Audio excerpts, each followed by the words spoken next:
You know, like my old 911, Beckett-Simonon's products sort of get better with age. They are my favorite leather goods company. Let me tell you why.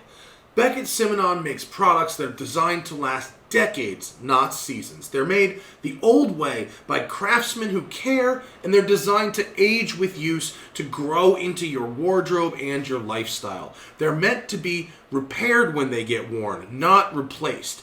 Beckett-Simonon's unique made-to-order philosophy means that every shoe or every bag made by every craftsman already has a home and an owner. And because of this, there's less waste, and because there's no middleman, you, the customer, pay reasonable prices for the highest quality items. Hit the link in the description if you want to get the best price around on these beautiful, made-to-order leather goods designed to last a lifetime from Beckett-Simonon. Now enjoy this video.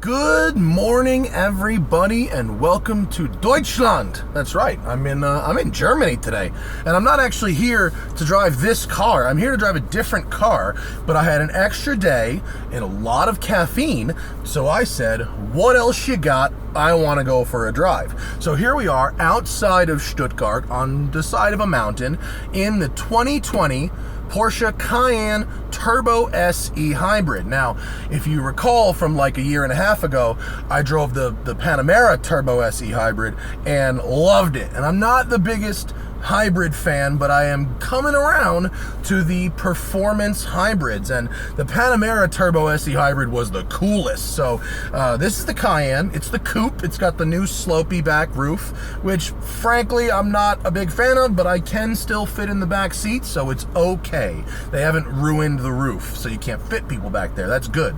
The powertrain is really cool in this.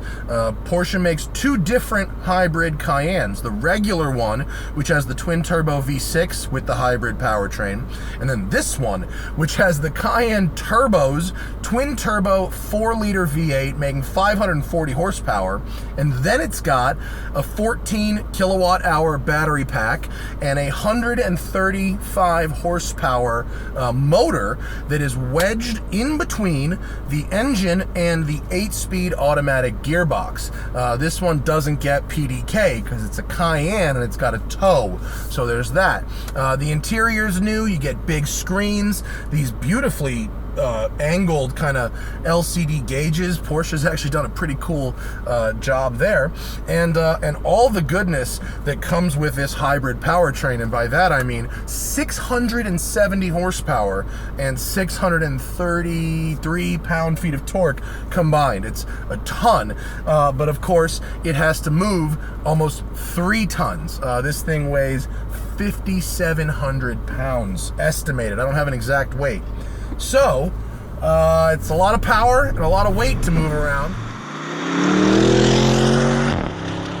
And we're going to go for a drive. And there's different drive modes, right? You've got normal hybrid mode. That makes it behave like a Prius. You've got full electric mode. It can go up to 30 kilometers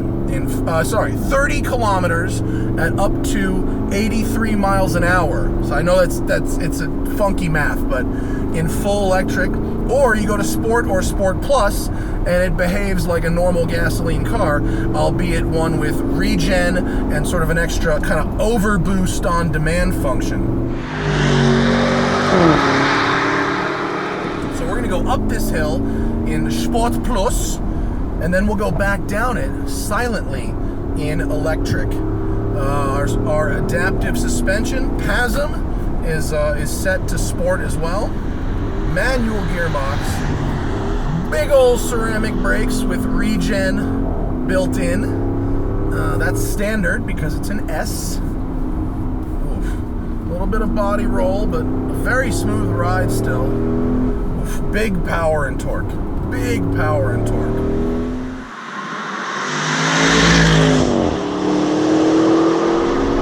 Not as much pure violence and anger as like the Trackhawk. It's a more refined shove. Jesus, that does not stop. It be pulling, man. Wow. Oh my God, that's bonsai. That thing is really fast. Wow. Cyclist, we'll be careful and give him a nice wide berth. But wow, this thing, it goes. It really goes. I mean, and at 5,700 pounds, Porsche says it'll do 0 to 60 in 3.5 seconds. 0 to 60 in 3.5 in a 5,700 pound vehicle. If a sports car does that weighs 3,000 pounds, we're impressed. 5,700. But look at this. You really give up the agility. If you are looking for agility, you should be looking at a Macan. You should not be looking here. So my father owns a Cayenne Turbo. It's a generation before this. It's 1.5 years, 2 years old. But I have to say, I don't like it. One of the things I learned about driving Cayennes is how much the PDK gearbox makes a Porsche. The Macan is not that much different from other crossovers if you remove PDK from the equation. Let's see. I don't really know where I'm going. We're just going to continue this way.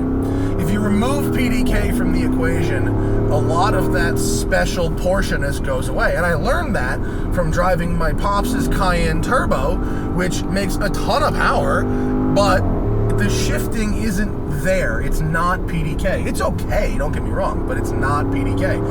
This is improved. It shifts quicker. The paddle response is better. And actually, if I had to guess, I would say the electric motor is doing a little bit of work to fill in some of those torque dips on the shift as well. But it's not happy, snappy race car the way PDK is. PDK elevates normal cars to, I'm not going to turn around there. PDK elevates normal cars to something above. And the Cayenne doesn't get PDK, and so it can't ever really feel like as good as other Porsches. Turning radius, not horrible. Actually, this thing has optional 4-wheel steer. Oh, when you back up, the backup camera turns. Now that is delightful. So let's go into e-Power. We're gonna switch it to electric mode. This should just go. Come on. Automatic. So now we're in hybrid. E-Power. Come on, engine, turn off. E-Power. The engine should be turning off. There it is, e-Power. All right, so here we are. We're in electric. I have 25 kilometers of range, and we're gonna cruise down the hill in electric. It's fast in Sport Plus. Don't get me wrong. And recall when I drove the Panamera Turbo S E-Hybrid, I did like 6 laps of a racetrack. Started with 11 or 12 miles of range and finished with 18 miles of range. I drove it hard enough on the racetrack that I actually managed to charge up the batteries. That's one of the coolest things about Porsche's hybrid system is there's a mode, and that mode is called e-Charge. Oh, see, I just used enough throttle that the gas engine came on anyway. It's possible to throttle your way through e-Power back into normal hybrid mode in this car. You can hit the gas hard enough to make the engine come on. Yep, there it is. So, but if you brake, if you get out of it, it'll go back to e-Power, which it will in a second.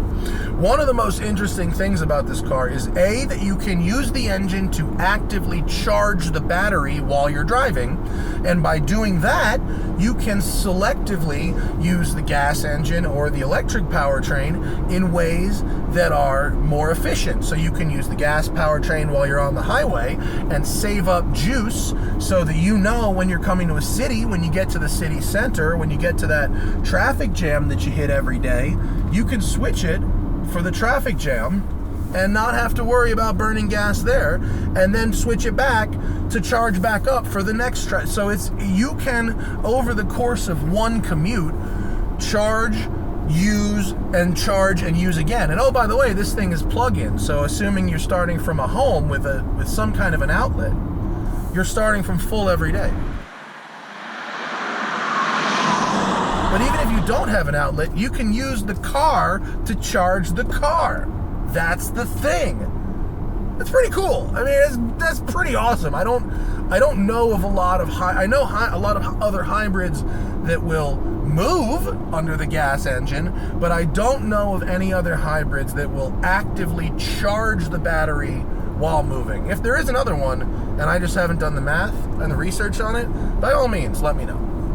All right, so the interior of this car, beautiful, as you'd expect, roomy, heated and cooled front and rear seats, 4-zone climate control, all the bells and whistles. This thing's $160,000, folks. They have not skimped on you here. While it is possible to get a $200,000 911 with manual seats and a key start, that isn't going to happen in Cayenne world. In Cayenne land, if you're getting a $160,000, $170,000 package, it's having everything. Everything.